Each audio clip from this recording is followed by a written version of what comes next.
أعوذ بالله من الشيطان الرجيم بسم الله الرحمن الرحيم قال النبي صلى الله عليه وسلم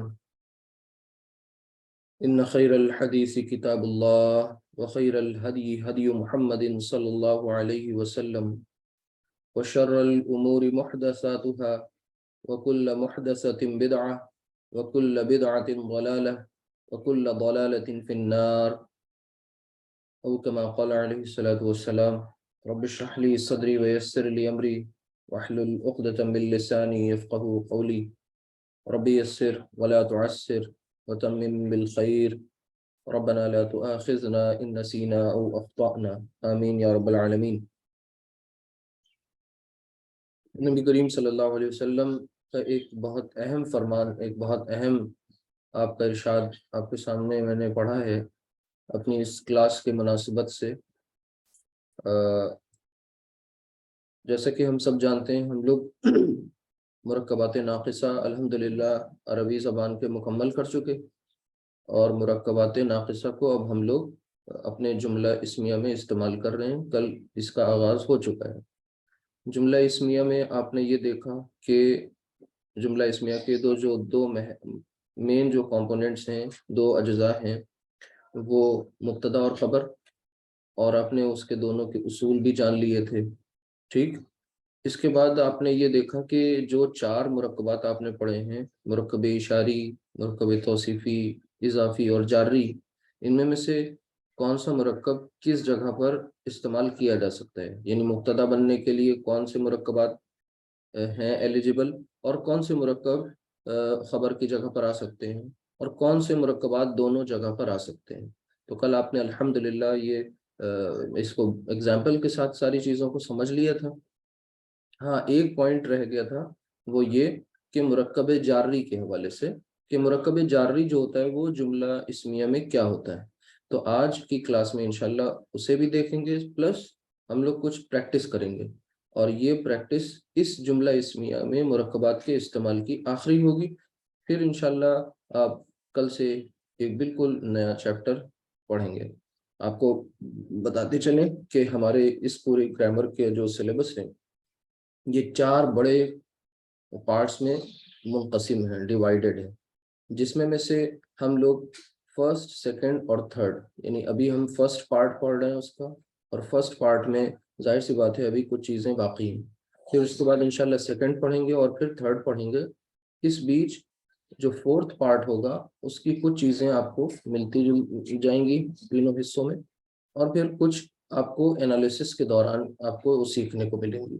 یعنی فورتھ پارٹ کا اکثر حصہ آپ کو جب آپ لوگ گرامیٹیکل انالیسس کریں گے، جیسا کہ ہمارے کچھ پرانے بیچز میں وہ اس وقت چل رہا ہے، اور ہم لوگ کرتے کیا ہیں، پوری گرامر مکمل کرنے کے بعد پھر قرآن کریم کا ٹیکسٹ، قرآن کریم کی کچھ سلیکٹڈ صورتوں کا بہت ہی ڈیٹیلڈ میں، یعنی آپ یہ سمجھ لیجئے ایک گھنٹے میں کبھی 2 آیات، کبھی 3 آیات اگر بڑی ہیں تو یہ ایک ہی دو آیت میں ٹائم اوور ہو جاتا ہے۔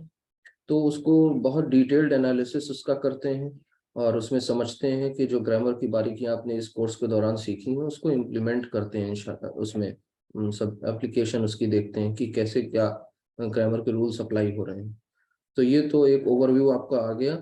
ابھی فی الحال ہم لوگ بات وہیں سے شروع کریں گے جہاں سے ابھی میں نے وہ حدیث آپ کے سامنے آپ پڑھی ہے، حدیث رسول، یعنی رسول اکرم صلی اللہ علیہ وسلم کی ارشاد، آپ کا فرمان، آپ کی بات، اور وہاں سے بات شروع کرتے ہیں۔ اور یہ جو ہمارا آج کا سبق ہوگا، اس میں انشاءاللہ کل کا بھی ریویژن ہو جائے گا کچھ تھوڑا بہت، بلکہ اکثر حصہ، اور آج کا جو نیا حصہ ہے وہ بھی اس میں شامل ہو جائے گا۔ تو دیکھیے گا دھیان سے، اسکرین شیئر ہو گئی ہوگی، ٹھیک۔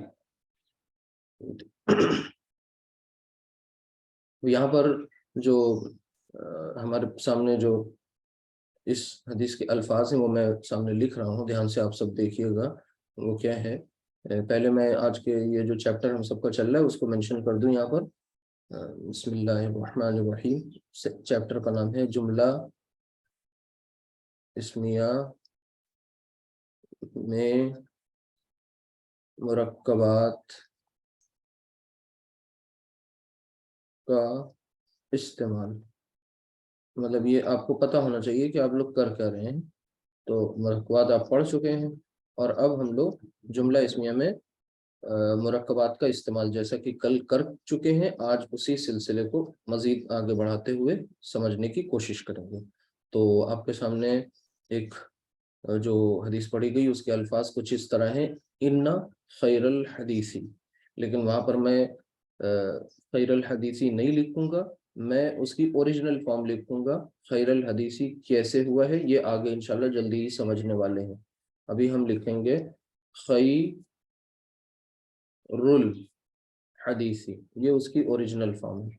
اب آپ سب زیادہ سے زیادہ پارٹیسپیٹ کریے گا کلاس میں. جب کوئی نیا کانسیپٹ سمجھایا جاتا ہے تو ٹیچر کی ذمہ داری ہوتی ہے کہ وہ زیادہ بولے اور زیادہ سمجھائے طرح طرح سے.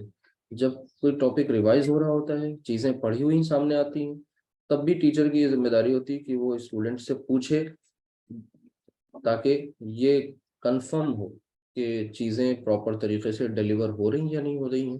تو خیر الحدیثی. چلیے بتائیے یہ کون سا مرکب ہے اور کیا ہے اس میں، کچھ آپ لوگ دیکھ پا رہے ہو تو؟ مرکب اضافی. رافی. کیا کیسے پہچانا آپ نے؟ اس میں کوئی طریقہ آپ کے پاس؟ کیونکہ اس میں جی کیونکہ پہلا اسم جو ہے وہ مضاف لگا، کیونکہ اس کا الف لام بھی نہیں ہے اور تنوین بھی نہیں ہے جی جی. اور دوسرا جو اس کے سامنے والا اسم ہے وہ مجرور ہے، تو حالت اس جزم. وجہ سے جی. جی صحیح، ماشاء اللہ. تو اس وجہ سے انہوں نے فائنلی یہ بتایا کہ یہ خیر الحدیثی مرکب اضافی. ایک بات اچھا، کل آپ نے یہ پڑھا تھا کہ مرکب اضافی کیا کیا بن سکتا تھا. اب آپ نہیں بتائیں گی، تھوڑا ویٹ کریں گی، باقی جلدی جلدی حصہ لیں اس میں، یہ کوئز کی طرح ہے.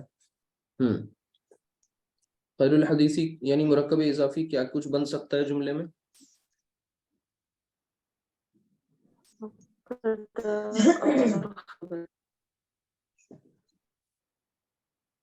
آپ کی آواز نہیں آئی. مبتدا خبر. جی مبتدا بھی بن سکتا ہے اور خبر بھی بن سکتا ہے. ٹھیک ہے ماشاءاللہ. تو خیر الحدیثی مرکب اضافی ہے اور مرکب اضافی دونوں طرح سے آ سکتا ہے. تو ہم لوگ اور ریزن آپ کو بتا چکے ہیں، یہ بھی بتا چکے ہیں کہ خیرو جو ہے یہاں پر بظاہر نکرہ دکھ رہا ہے، لیکن یہ نکرہ نہیں ہے کیونکہ یہ کسی معرفہ کی طرف اس کی نسبت دے دی گئی ہے. تو پھر یہ مضاف الی المعرفہ، معرفہ کی چھٹی قسم آپ نے پڑھ لی تھی، ٹھیک ہے کل. تو خیر الحدیثی، اب اس کا ترجمہ کیا کریں گے؟ خیر جو ہے وہ بہتر کے لیے ہے، خیر، ٹھیک ہے. خیر الحدیثی یعنی حدیث کہتے ہیں بات کو، یعنی یہ لفظ جو خیر اور شر ہے یہ سپرلیٹو ڈگری کے طور پہ استعمال ہوتا ہے. اور یہاں پر اب آپ اگر اس کا مرکب اضافی والا کاکی کے والا ترجمہ کریے تو بات کی بہترین، تو یہ عجیب سا لگے گا، ترجمہ ہو ہی نہیں سکتا اس طرح سے. یہ اردو زبان کی اپنی کچھ لیمیٹیشنز ہیں. ہماری کوئی بھی زبان ہوگی وہ دوسری زبان کی بالکل مشابہ نہیں ہو سکتی. جب وہ ایک زبان سے دوسری زبان میں چیزیں منتقل ہوتی ہیں، ٹرانسفر ہوتی ہیں، کنورٹ ہوتی ہیں، تو کچھ چیزیں چینج ہو جایا کرتی ہیں. یہاں پر خیر الحدیثی یعنی بہترین بات، یعنی ٹھیک ہے. اب خیر الحدیثی بہترین بات کیا ہے؟ سب سے بہترین بات تو آگے لکھا ہے اس میں کتاب اللہ، کتاب اللہ. اب یہ بھی آپ نے دیکھ لیا تھا کہ کتاب اللہ یہ بھی مرکب اضافی ہے. کتاب اللہ اللہ کی کتاب. تو اب آپ اس کا پورا کا ترجمہ کوئی کر سکتا ہے؟ خیر الحدیثی یعنی بہترین بات اللہ کا کلام، بہترین بات اللہ کی کتاب. اللہ کی کتاب آگے ہے. اب یہ وہ بن گیا نا، یہ مبتدا اور یہ خبر، لہذا ہم اس ہے کا مفہوم بھی یہاں پر شامل کریں گے. اور جب ہے کا مفہوم شامل کریں گے تو ظاہر سی بات ہے یہ پورا ایک مکمل مرکب تام بن گیا، ٹھیک ہے. اس میں ایک مرکب مبتدا اور دوسرا مرکب خبر. چلیے آگے دیکھتے ہیں. آگے فرمایا اسی پیٹرن پر خیر الہدی، خیر ال اور ہدی،